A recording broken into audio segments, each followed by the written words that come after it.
नमस्कार बच्चों, आज हम करेंगे नाइन्थ क्लास के chapter second is matter around us का is matter around us pure उसका सेकंड पार्ट।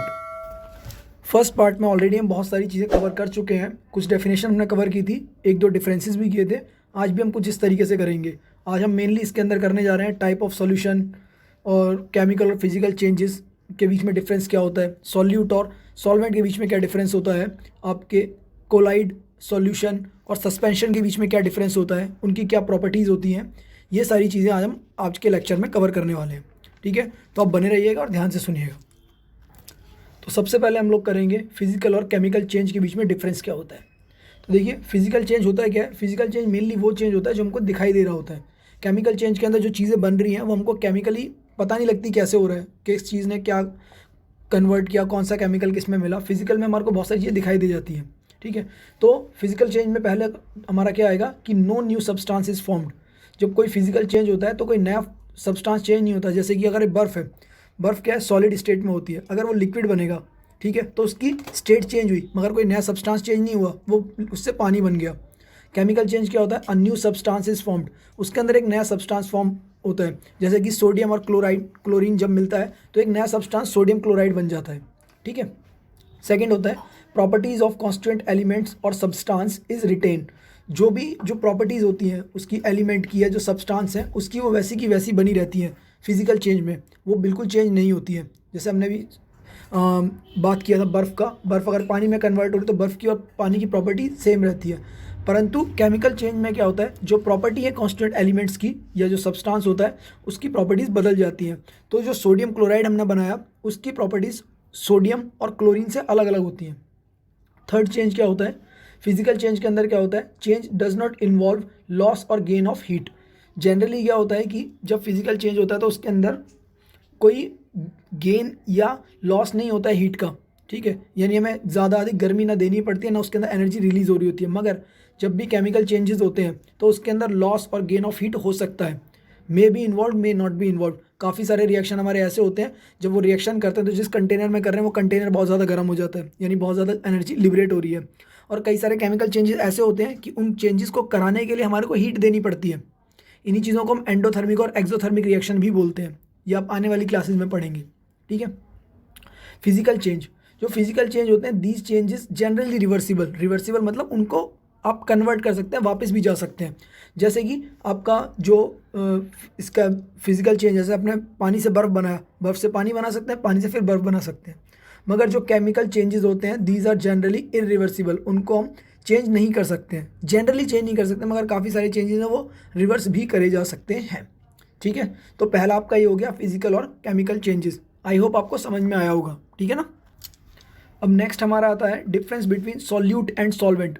तो सॉल्यूट क्या होता है और सॉल्वेंट क्या होता है, इसी में आपको इसकी डेफिनेशन भी मिल जाती है और आपका डेफिनेशन के साथ में आपके डिफरेंस भी कन्वर्ट हो जाते हैं, आप सीख सकते हैं। सॉल्यूट क्या होता है, a substance which is dissolved in solvent, कोई ऐसी चीज़ जो सॉल्वेंट के अंदर डिजॉल्व होती है। तो अब सॉल्वेंट क्या होता है, सॉल्वेंट होता है liquid part of solution in which a substance is dissolved. ठीक है, अब इसको एक एग्जांपल के थ्रू समझते हैं। जैसे मान लीजिए आपने पानी के अंदर चीनी का घोल बनाया है, पानी चीनी का घोल, तो पानी जो ज़्यादा मात्रा में दैट इज़ सॉल्वेंट, और जो चीज़ कम मात्रा में उसमें मिलाई जा रही है, चीनी मिलाई गई है, तो वो क्या हो गया हमारा सॉल्यूट। अगर पानी के अंदर आप नमक का घोल बना रहे हैं तो पानी हमारा हो गया सॉल्वेंट और नमक जो हो गया हमारा हो गया सॉल्यूट। आप इसको ऐसे भी याद रख सकते हैं, जो चीज़ ज़्यादा मात्रा में होगी वो हमारा सॉल्वेंट है और जो कम मात्रा में होगी वो हमारा सॉल्यूट है। आप इसको नाम से भी ध्यान रख सकते हैं। देखिए सॉल्यूट क्या है, अगर उसके अंदर आप वर्ड देखेंगे तो 6 वर्ड आते हैं, SOLUTE। तो जो छोटा है यानी जो कम मात्रा में आएगा दैट इज सॉल्यूट, जो ज़्यादा बड़े से SOLVENT उसमें 7 लेटर आ रहे हैं, वो बड़ा यानी कि वो ज़्यादा मात्रा में मिलेगा। ठीक है, अब इसमें एक चीज़ ये है कि सॉल्यूट कुछ भी हो सकता है, सॉलिड लिक्विड गैस। इसी तरीके से जो सॉल्वेंट होता है वो भी सॉलिड लिक्विड गैस कुछ भी हो सकता है। इसके एग्जाम्पल आपकी बुक में दिए पड़े हैं, उनको एक बार कर लीजिएगा। ठीक है ना। देखिए अब हम एक और नया टॉपिक करते हैं, उसको बोलेंगे टाइप ऑफ सॉल्यूशन। सॉल्यूशन के टाइप क्या होते हैं। हाँ, इससे पहले एक चीज़ और, सॉल्यूशन क्या था हमारा, it is a homogeneous mixture of 2 और मोर सब्सटेंसेस। सॉल्यूशन था होमोजीनियस मिक्सचर। होमोजीनियस का मतलब क्या रहता है, जिसके अंदर जो आपके पार्टिकल्स हैं वो सभी समान रूप से मिल जाते हैं, उसको बोलते हैं मेनली होमोजीनियस। ठीक है, एक ही प्रकार का जो रहेगा। अब इसी के 2 टाइप थे, सॉल्यूट और सॉल्वेंट। मिक्स जब सॉल्यूशन बन रहा था उसमें सॉल्यूट और सॉल्वेंट दोनों चीज़ें थी, उसी से हमारा सॉल्यूशन बन रहा था। तो टाइप ऑफ सॉल्यूशन में देखो हमारे पे अलग अलग तरीके के सॉल्यूशंस होते हैं, जैसे एक्वस सॉल्यूशन हो सकता है, नॉन एक्वस हो सकता है, ट्रू सॉल्यूशन, सैचुरेटेड सॉल्यूशन और अनसैचुरेटेड सॉल्यूशन। सबसे पहले हम करते हैं एक्वस सॉल्यूशन। एक्वस सॉल्यूशन क्या होता है? A solution in which water is solvent, मतलब कोई भी ऐसा सॉल्यूशन जिसके अंदर पानी जो है ज़्यादा मात्रा के अंदर है, जैसे सॉल्ट प्लस वाटर, अभी हमने किया एक एग्जांपल, शुगर प्लस वाटर, जिसके अंदर जो वाटर है, वाटर जो है वो सॉल्वेंट की तरह काम कर रहा है, ज़्यादा मात्रा के अंदर है, तो हम उसको क्या बोलेंगे? Aqueous solution. नॉन एक्वस क्या होगा? जिसके अंदर वाटर सॉल्यूट की तरह काम नहीं कर रहा है, वो हमारा नॉन एक्वस होगा। जैसे कि सल्फर और कार्बन डाइसल्फाइड को हमने मिलाया तो उसके अंदर वाटर नहीं है हमारा, तो एक्वस जहाँ वर्ड आएगा यानी कि वो किससे रिलेटेड है? वाटर से। तो जिसमें वाटर होगा एक इंपॉर्टेंट सॉल्वेंट की तरह, दैट इज एक्वस। जिसमें वाटर नहीं होगा दैट इज नॉन एक्वस। अब हमारे पास आता है ट्रू सॉल्यूशन। क्या होता है? ट्रू सॉल्यूशन हमारा होता है इसमें सॉल्यूट के जो पार्टिकल्स हैं वो कंप्लीटली डिजॉल्व हो जाते हैं सॉल्वेंट के अंदर और वो हमारे को नज़र नहीं आते। जैसे हम चीनी और पानी का घोल बनाते हैं तो हम उसके अंदर कहीं पे डिफाइन नहीं कर सकते कि चीनी कहाँ पर है, पानी कहाँ पर है। वो इतना ईजिली उसके अंदर प्रॉपरली मिल जाता है कि हमको कुछ भी पार्टिकल्स कुछ नज़र नहीं आएंगे कि चीनी का कोई अलग पार्टिकल है। ठीक है, तो उसको बोलते हैं ट्रू सॉल्यूशन। अब एक आता है सैचुरेटेड सॉल्यूशन और एक होता है अनसैचुरेटेड सॉल्यूशन।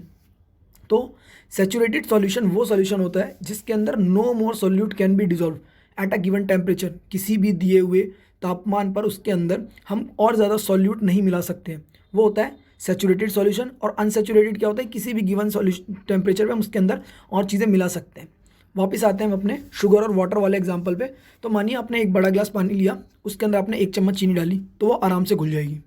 तो यानी वो क्या है? अनसैचुरेटेड सॉल्यूशन है, क्योंकि उसके अंदर चीनी घुल रही है। आप आधा चम्मच और लीजिए, फिर वो घुल जाएगी, फिर और आधा चम्मच लिए, फिर घुल जाएगी। हो सकता है 3-4 चम्मच तक वो आराम से घुल जाए, मगर एक समय ऐसा आएगा कि वो चीनी घुलना उसके अंदर बंद हो जाएगी। तो अब ये सॉल्यूशन बन गया आपका सैचुरेटेड सॉल्यूशन, क्योंकि इस टेम्परेचर पर अब हम इसके अंदर चीनी नहीं घोल सकते और अधिक। दोबारा समझिए, देखिए अनसैचुरेटेड सॉल्यूशन वो है जिसके अंदर हम जो सॉल्यूट है हम एक्स्ट्रा और डिजॉल्व कर सकते हैं एट अ गिवन टेम्परेचर। जैसे कि पानी लिया, उसमें हमने आधा चम्मच चीनी डाला, उसके बाद फिर आधा चम्मच चीनी घोल दिया, फिर और आधा चम्मच चीनी घोल दिया, तो घुलती जा रही है। जब तक ये घुलती रहेगी तब तक वो अनसैचुरेटेड रहेगा, परंतु एक समय ऐसा आएगा जब वो चीनी घुलना बंद हो जाएगी, तो उस समय हम उस सॉल्यूशन को बोलेंगे saturated solution, because there is no more solute which can be dissolve it at the given temperature. इसी का मतलब ये कि अगर हम टेम्परेचर को बढ़ाएंगे तो हम दोबारा उसके अंदर चीनी को घोल सकते हैं। तो इट मीन्स जैसे जैसे हम टेम्परेचर बढ़ाते हैं तो उसकी जो पावर रहती है डिजॉल्व करने की वो धीरे धीरे बढ़ती जाती है। ठीक है, इसी बेसिस पे हम सॉल्यूशन को 2 चीज़ों में डिफाइन कर सकते हैं कि डाइल्यूट और कंसनट्रेटेड। डाइल्यूट सॉल्यूशन वो होता है जिसके अंदर हमने जिसे कहते हैं अमाउंट ऑफ, उसके अंदर और ज़्यादा सॉल्यूट हम डिजॉल्व कर सकते हैं, जिसमें ज़्यादा सॉल्यूट और डिजॉल्व कर सकते हैं, वो हमारा डाइल्यूट होता है। बट कंसनट्रेटेड वो होता है जिसके अंदर हम और चीज़ों को डिजॉल्व नहीं कर सकते हैं। या जैसे हम सैचुरेटेड हो गया, वो सैचुरेटेड हो गया ना, उसके अंदर और ज़्यादा सॉल्यूट नहीं मिला सकता। तो depending on the amount of solute dissolving in the solvent हम उसको कंसनट्रेटेड या फिर डाइल्यूट सॉल्यूशन बोलते हैं। तो ये इस पर डिपेंड करेगा कि उसके अंदर कितना सॉल्यूट डिजॉल्व हुआ है इस वक्त सॉल्वेंट के अंदर, तभी हम ये बता पाएंगे कि वो कंसनट्रेटेड है या डाइल्यूट है। ठीक है, चलिए अब हम करते हैं एक नया टॉपिक जो है हमारा प्रॉपर्टीज़ ऑफ सॉल्यूशन। एक जो सॉल्यूशन था हमारा, उसकी प्रॉपर्टी क्या होती है? तो क्या होती है, देखिए a solution is a homogeneous mixture, अभी बताया आपको। फिर क्या है? पार्टिकल ऑफ सॉल्यूशन है smaller than 1 nanometre and can not be seen by naked eyes. जो पार्टिकल्स होते हैं सॉल्यूशन के वो 1 नैनोमीटर से भी बहुत छोटे होते हैं और हम खुली आंखों से उसको नहीं देख सकते हैं। थर्ड प्रॉपर्टी इसकी क्या रहती है? They do not scatter beam of light. जो लाइट की जो बीम होती है उसको वो स्कैटर नहीं कर पाते, फैलती नहीं है उसके अंदर वो लाइट, वो सीधी चली जाती है। ठीक है। फोर्थ हमारा होता है the solute particle can not be separated from the mixture by the process of filtration and दस सॉल्यूशन इज स्टेबल। जो हमारा सॉल्यूट होता है सॉल्यूशन के अंदर, जो हमारा सॉल्यूट होता है उसको हम अलग नहीं कर सकते हैं। जैसे हमारा चीनी और पानी का घोलता ना, तो हम उसको सेपरेट करके हाथ से उसको हैंड पिकिंग करके या फिल्टर करने के बाद, छानने के बाद हम उस पार्टिकल्स को अलग नहीं निकाल सकते हैं सॉल्यूशन में से। सॉल्यूट और सॉल्वेंट जो रहेगा उसको हम अलग नहीं कर सकते हैं, तो उसी को हम क्या बोलेंगे? Solution is stable. ठीक है। नेक्स्ट हमारा आता है कि सस्पेंशन क्या होता है और उसकी प्रॉपर्टीज़ क्या होती हैं। ठीक है, ये 3 चीज़ें सॉल्यूशन, सस्पेंशन और कोलॉइडल, इनके डिफरेंसेस और इनकी प्रॉपर्टीज़ बहुत इंपॉर्टेंट है एग्जाम पॉइंट ऑफ व्यू से, कुछ ना कुछ इसमें से पक्का आता ही आता है। ठीक है। सेकेंड हम करते हैं क्या? Properties of suspension. सस्पेंशन होता क्या है? Suspension is a heterogeneous mixture having particle size greater than 100 nm। nm होता है नैनोमीटर। तो सस्पेंशन के अंदर हेट्रोजीनियस मिक्सचर होता है। हमने पहले किया था ना, हेट्रोजीनियस मिक्सचर क्या होता है?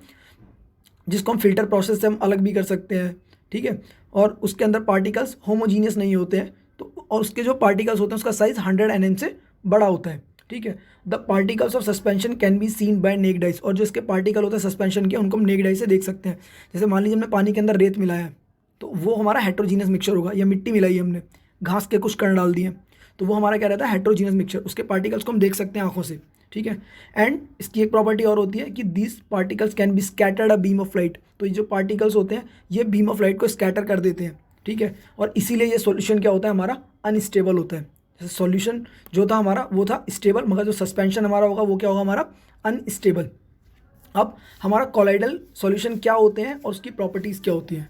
तो कोलाइडल भी क्या होता है, it is a heterogeneous mixture, heterogeneous solution कह लीजिए, विच अपीयर टू बी होमोजीनियस, होता है हेट्रोजीनियस है मगर लगता है कि होमोजीनियस है, और उसके अंदर जो पार्टिकल का साइज होता है बहुत स्मॉल होता है, और हम नेक्ड आई से उसको नहीं देख सकते, मगर ये स्टेबल होता है, ठीक है। तो ये इसकी प्रॉपर्टीज़ में भी आ जाएगा। जैसे कि एग्जांपल ने मिल्क या ब्लड, देखने में एकदम होमोजीनियस लगता है, ठीक है, हमको लग रहा है कि उसके सारे पार्टिकल्स एक तरीके के हैं, सब एक तरीके के, मगर वो होमोजीनियस नहीं होता है, वो एक्चुअल में हेट्रोजीनियस होता है, ठीक है। तो ये इसकी प्रॉपर्टीज़ है कि it is a heterogeneous mixture having particle size between 1 nanometre to 100 nanometre. तो मतलब सबसे छोटा साइज़ हमारा सॉल्यूशन का होता है, फिर कोलाइडल का, और उसके बाद सस्पेंशन का सबसे बड़ा साइज़ होता है। Size of particle are very small, इतना स्मॉल होता है कि हम इसको नेक्ड आई से हम इसको भी नहीं देख सकते हैं। तो जो मिल्क का जो पार्टिकल्स हैं या जो ब्लड के पार्टिकल्स हैं, जो उसके अंदर घूम रहे हैं पार्टिकल्स, हम उसको नेक्ड आई से नहीं देखते। दूध और ब्लड को तो हम देख सकते हैं नेक्ड आई से, बट उसके अंदर के पार्टिकल्स को नहीं देख सकते हैं। And it scattered a beam of light, ये भी स्कैटर करता है बीम ऑफ लाइट को, and they are stable as the particles do not settle when left undisturb. और हम इसको क्या बोलते हैं, स्टेबल बोलते हैं, क्योंकि अगर हम दूध को रख दें तो ऐसा नहीं उसका वाइट पार्ट नीचे बैठ जाएगा, ऊपर पानी पानी आ जाएगा। जैसे ब्लड के कंटेंट है तो ब्लड का कुछ कंटेंट जो भारी है वो नीचे आ जाएगा और कुछ ऊपर तैरने, ऐसा नहीं होता है, ठीक है। हम उसको फिल्टर प्रोसेस से हम अलग नहीं कर सकते हैं, तो वो हमारे क्या होते हैं, स्टेबल होते हैं, ठीक है। अभी ये तीनों हमने प्रॉपर्टीज़ की तरह किया है, अब हम इसी चीज़ को हम करते हैं एक तरीके से डिफरेंस के उसमें, तो आप दोनों तरीके से याद कर लीजिएगा, ठीक है। देखिए स्टेबल को आप बिल्कुल इसी तरीके से याद कर लीजिएगा, बहुत ईजी है याद करना, और इसके बेसिस पे आप प्रॉपर्टीज़ को भी लिख सकते हैं। तो कैसे करेंगे हम, डिफरेंस देंगे, सबसे स्टार्टिंग हम देंगे उसकी प्रॉपर्टी, फिर तीनों का नाम, ट्रू सॉल्यूशन, कोलाइडल और सस्पेंशन। तो पहली प्रॉपर्टी हमारी है पार्टिकल का साइज़, जैसा भी हमने किया था। ट्रू सॉल्यूशन में क्या होता है, लेस देन 1 नैनोमीटर, बहुत छोटा होता है। कोलाइडल में 1 नैनोमीटर से 100 नैनोमीटर के बीच में होता है, और सस्पेंशन में मोर देन 100 नैनोमीटर होता है, ठीक है। इनकी स्टेट क्या होती है, ट्रू सॉल्यूशन हमारा स्टेबल था, कोलाइडल भी हमारा स्टेबल था क्योंकि उसके पार्टिकल्स फिल्टर नहीं हो सकते, ठीक है, बट सस्पेंशन को हम फिल्टर कर सकते हैं, तो it is unstable. Tyndall effect, third property, Tyndall effect, scattering of light को ही हम टिंडल इफेक्ट बोलते हैं, ठीक है।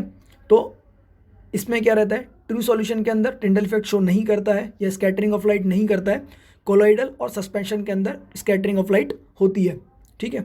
फोर्थ आता है आपका सेपरेशन बाय फिल्ट्रेशन, मतलब हैंड पिकिंग से या छलनी वगैरह से हम छान के इसको अलग कर सकते हैं कि नहीं कर सकते सॉल्यूट और सॉल्वेंट को। तो ट्रू सॉल्यूशन और कोलाइडल के अंदर ऐसा पॉसिबल नहीं होता है, मगर सस्पेंशन में ये इजीली कर सकते हैं। अब आते हैं इसका नेचर कैसा होता है, नेचर मतलब दिखने में कैसे होते हैं सॉल्यूशन। तो देखिए ट्रू सॉल्यूशन जो आपका होता है वो ट्रांसपेरेंट होता है, आर पार दिखाई देता है। जो कोलाइडल सॉल्यूशन होता है ट्रांसल्यूसेंट होता है, एक बीम ऑफ लाइट की तरह उसमें से आ जाता है। बट जो सस्पेंशन होता है वो ओपेक होता है या ट्रांसल्यूसेंट होता है, या तो ट्रांसल्यूसेंट होगा या तो बिल्कुल ओपेक होगा, उसके आर पार बिल्कुल ही नज़र नहीं आएगा, ठीक है। ट्रांसपेरेंट में क्या होगा, जैसे सॉल्यूशन हमारा ट्रांसपेरेंट, हम आर पार देख सकते हैं, जैसे चीनी पानी का घोल में आर पार नजर आ जाता है, बट दूध में से आर पार नजर नहीं आएगा, ठीक है ना। आई होप आपको समझ में आ रहा होगा। देखिए इसमें जो एक टर्म आई थी ना, Tyndall effect, scattering of light, तो अगर आपको लिखने के लिए आता है कि टिंडल इफेक्ट क्या होता है तो आप ये भी लिख सकते हैं, the process of scattering of light, इसी को हम टिंडल इफेक्ट बोलते हैं। जैसे आपने देखा होगा कि जो जंगल वगैरह होते हैं, जंगलों के अंदर जब सूरज की लाइट पड़ती है तो पेड़ों के बीच में से एक बीम ऑफ लाइट हमारे को फिल्टर होती हुई दिखाई देती है। कभी कभी जब बारिश का मौसम होता है तो बादलों में से हमारे को सूरज की किरणें अलग सी नज़र दिखाई देती हैं आती हुई, वही हमारा होता है टिंडल इफेक्ट या स्कैटरिंग ऑफ लाइट। देखिए जो मैंने कुछ क्वेश्चन कराए हैं बहुत इंपॉर्टेंट क्वेश्चन है, ठीक है। आप ये सारे के सारे क्वेश्चन कर लीजिएगा। I hope most of the चीज़ें हमने कवर कर ली हैं, कुछ चीज़ें रह जाएंगी तो उसको हम आगे कवर कर लेंगे, ठीक है। एक लास्ट टॉपिक और कर लेते हैं, ये आता है हमारा कंसंट्रेशन ऑफ सॉल्यूशन। कभी कभी इसका फॉर्मूला आता है, कभी इसके ऊपर बेस्ड क्वेश्चन भी आ जाते हैं, ठीक है। तो कंसंट्रेशन ऑफ सॉल्यूशन क्या होती है, that is amount of solute divided by amount of solution, या तो ऐसे लिखते हैं या फिर हम लिखते हैं इसको amount of solute divide by amount of solvent multiply by 100, ठीक है। सॉल्यूट क्या था आपको पता है, सॉल्वेंट क्या था पता है आपको, ये दिया होता है अगर न्यूमेरिकल पूछते हैं तो, ठीक है। जब ये मास बाय मास परसेंटेज अगर पूछ रहे हैं तो उस केस में हमारे को mass of solute divided by mass of solvent into 100 रखना होता है। अगर कंसंट्रेशन पूछ रहे हैं तो amount of solute divided by amount of solution. ठीक है। थर्ड पॉइंट क्या है इसके अंदर, अगर मास बाय वॉल्यूम परसेंटेज पूछ रहे हैं तो mass of solute divided by volume of solvent multiply by 100। और अगर वॉल्यूम बाय वॉल्यूम परसेंटेज पूछते हैं तो दोनों का वॉल्यूम लिखेंगे, वॉल्यूम ऑफ सॉल्यूट ऊपर और वॉल्यूम ऑफ सॉल्यूशन नीचे लिखेंगे, मल्टीप्लाई बाय 100। आपको बस देखो ये चारों फॉर्मूले ढंग से याद कर लेना है। उसके बाद आपको देखना है सॉल्यूट दिया है, सॉल्वेंट दिया है। अगर कभी कभी ऐसा भी होता है कुछ केस में आपको सॉल्यूशन लेना है तो सॉल्यूशन क्या होता है, सॉल्यूट प्लस सॉल्वेंट दोनों को मिलाएंगे तो वहाँ पे हमारे को सॉल्यूशन लिखना होगा। ठीक है, तो बस इस चीज़ का आप ध्यान रख लेना। और इसके ऊपर बेस्ड जो न्यूमेरिकल आपकी बुक में दिए उसको एक बार करके देखेंगे, बड़े इजीली सॉल्व हो जाएंगे। तो इजी फॉर्मूले ने याद कर लेना। ठीक है, आई होप आपको समझ में आ रहा होगा। इस चैप्टर को आप इन नोट्स के साथ में बार बार रिवाइज कीजिए, चैप्टर आपका बहुत अच्छे से क्लियर हो जाएगा। ठीक है, ए फॉर एजुकेशन चैनल के साथ बने रहने के लिए बहुत बहुत धन्यवाद। और हम इसी तरीके से आगे भी कुछ और चीज़ें करते रहेंगे। चलिए, थैंक यू।